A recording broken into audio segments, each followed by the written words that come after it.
Trunk or Treat going on October 28th, Friday at Mason General Hospital, 2 to 5 p.m. Who wants to start with this? Because I'm with a bunch of people, and maybe we should just start with introductions. And Jen, I think you're the one that's in charge from one standpoint. So why don't you go ahead and give us some introductions? It's a team effort for sure. So I'm Jennifer Capps. I'm the Chief Development and Communication Officer for Mason Health and Mason General Hospital Foundation. And I'm super stoked about Trunk or Treat. Got my Halloween scarf on today.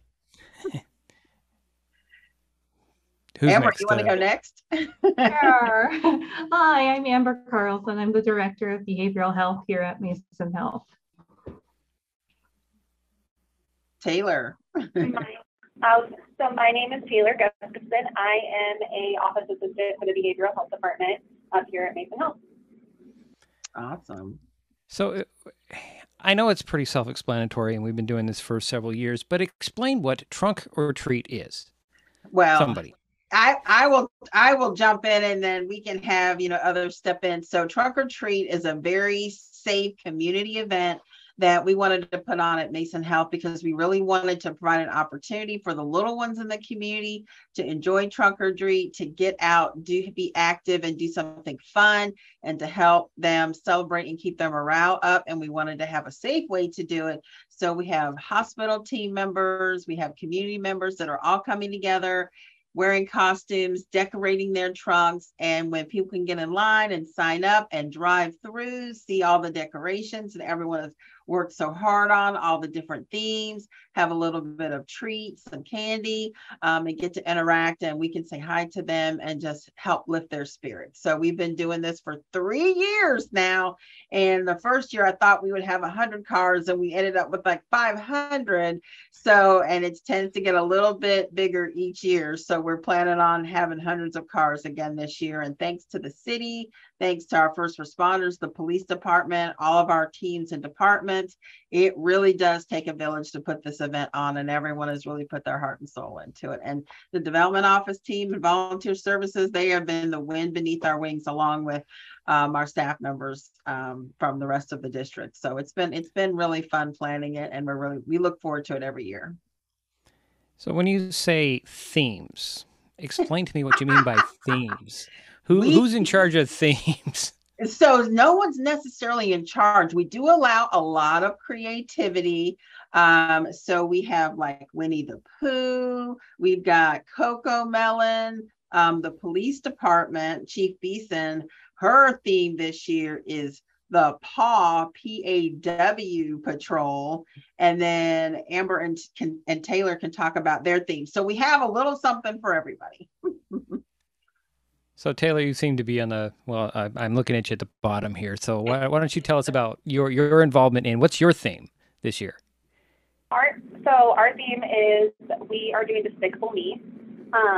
So our involvement, I'm the one who basically made our department do it. As soon as we got the email that we could do it, I thought there's no better way, because we do see a lot of patients that are kiddos, and this is a fun way for them to see all of us out in the community and doing things for them. And so we're going to be doing Despicable Me.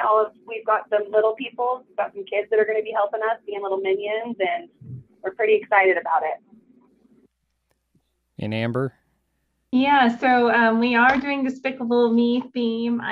We have voluntold some of our family and kiddos who will fit the theme to join in with us. So we're gonna have a stand-in Gru, and we're gonna have the little unicorn Fluffy costume for a dog. We're gonna have all kinds of pumpkins, and we're going all out. I don't know that we can beat radiology, but we're trying to get a good theme together. Yeah, I mean, it's pretty exciting, everything that's going to be happening with this. People get really creative. They really think outside the box. It's a chance to really have fun and enjoy. And we're just so happy that AmeriGroup is our sponsor again this year for the event. We are super stoked about that. And I can't wait. They're actually doing the theme in Canto. So it's going to be really colorful, beautiful. And we're just really looking forward to it. Can someone describe to me you haven't been there, what do they see when they come driving up to Mason Health, and what would they encounter? Well, I can tell you they're going to encounter a lot of creativity, lots of color, activity. We're doing a lot of special things this year. We have 2 types of goodie bags that we're going to offer.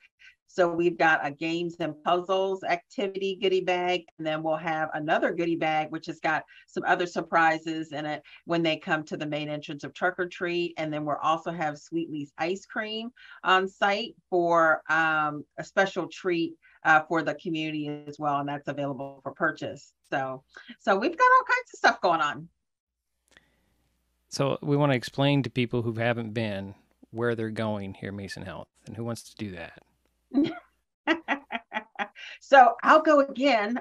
So it's right at what we call the north side of Mason General Hospital. So it's on the emergency side of the hospital, but the parking lot that's farthest north of our property campus. So it's not right up close to the hospital, but it's close to the side streets and 13th and over where you'll see Olympic Middle School and Mountain View. It'll be right over in that area. So you won't be able to miss us. You'll see us all dressed up, and the senior leadership team, we're doing the theme from Greece as part of our booth. And we're so thrilled that the Yesteryear Car Club is going to be kind enough, and Jean Bush, who's involved with the club, to have a classic car there too. So there's going to be all kinds of fun activities and things of that nature. So they'll come up, they're able to get ice cream in the beginning, or if they want to go ahead and get in line, they can get their COVID vaccines or flu shots or whatever they'd like to do, while they're waiting and getting in line. And then they'll come through Trunk or Treat. They'll come in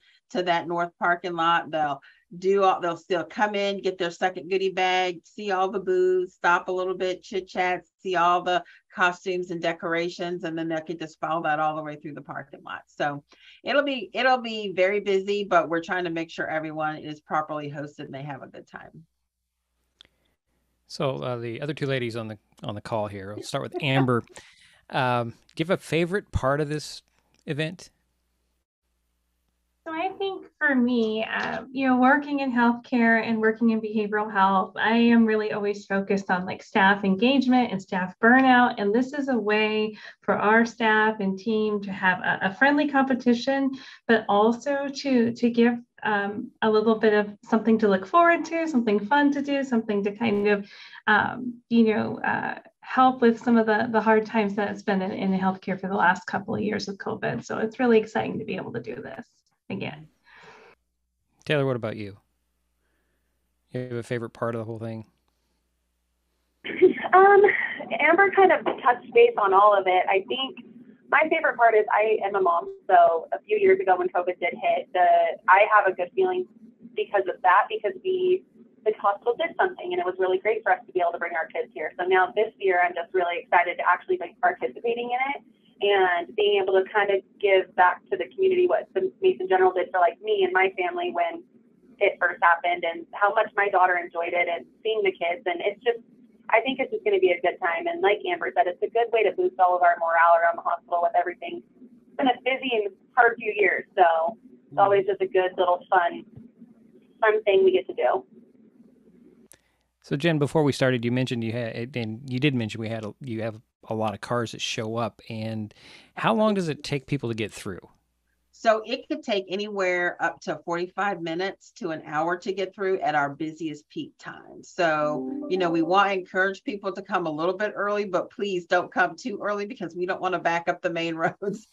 So please be judicious and, feel free to stop, get some ice cream. And there's going to be an activity book for folks for the little kids while they're in line and waiting. So we've got some crossword puzzles and some crayons and activities and things like that to keep the little ones engaged and, while they're having to wait in line. So just plan on that. And we do try to end the event promptly at 5 o'clock. So just know we may have, as we start to get closer to that, between 4 and 4:30 time period, we'll have to starting to, defer folks to other events that are going on in the community. There's a lot of trunk or treat stuff going on this weekend, the weekend of Halloween. So there's things downtown with Spectacular There's things at Maple Glen. There's something with South Sound Parent to Parent that evening on the 28th. So there's a lot of other things going on in the community. We encourage you to participate in all of them if you can. So you're saying show up at 2 and hang out and then go elsewhere. Well, just know folks will be getting in line early. So just plan to enjoy the experience during the day. There will be some waiting involved, and we'll try to make it as fun as possible. So just bear that in mind. Be patient. Give us some grace. So thank you. So you did mention the vaccines. You're going to make those available. Yes, we are. We talk about that separately, or talk about that now? I can give a little bit of information, but when Nicole comes on, I can share that we will be offering flu vaccine, and we will be offering boosters, as well as the COVID vaccine as well for people that want that. So, we want to encourage people to be healthy and well. And this is just one opportunity to take advantage of that. I see that Nicole did join us by phone and she unmuted, so I'm assuming she wants to say something. All right, Nicole, step in, save me. Can you hear me okay? Yes, we can. Oh, thank you. Name is Nicole Eden, Senior Director of Ancillary Services. And vaccines are near and dear to my heart because they not only protect yourself, they protect all the loved ones around you. So no better way to keep healthy this winter, which we're expecting to be a mix of COVID and flu, than to get your COVID booster or your flu shot, which we're going to be providing both the flu shots and also the COVID boosters. We have the new bivalent upgraded, latest and greatest COVID boosters for those 5 and older. So those are recommended for anyone who hasn't had a COVID shot in the last 2 months. And as a working mom myself, I completely understand how challenging it could be to pull your kids from school or find a way to get them into the doctors and our busy days and our busy lives with soccer practices and everything else. So we're trying to make it as convenient as possible. And while you wait, you can get yourself and the rest of your family vaccinated. So Nicole, is there any sort of pre-registration you need to do just show up? There's no pre-registration, no appointment necessary. Literally, while you are in line, you'll be offered both the COVID booster and the flu vaccine, and we'll have consent forms ready to go. Just look for the big old motorhome in the Olympic Middle School parking lot. Okay, that makes it simple enough. Thanks, Nicole. So I think last word. Who wants to have the last word here? Come join us. Have fun. We're looking forward to it. We look forward to this event every year, and we just enjoy seeing all the families and the kids come through and the joy that it brings to them. So we're just happy to make it happen.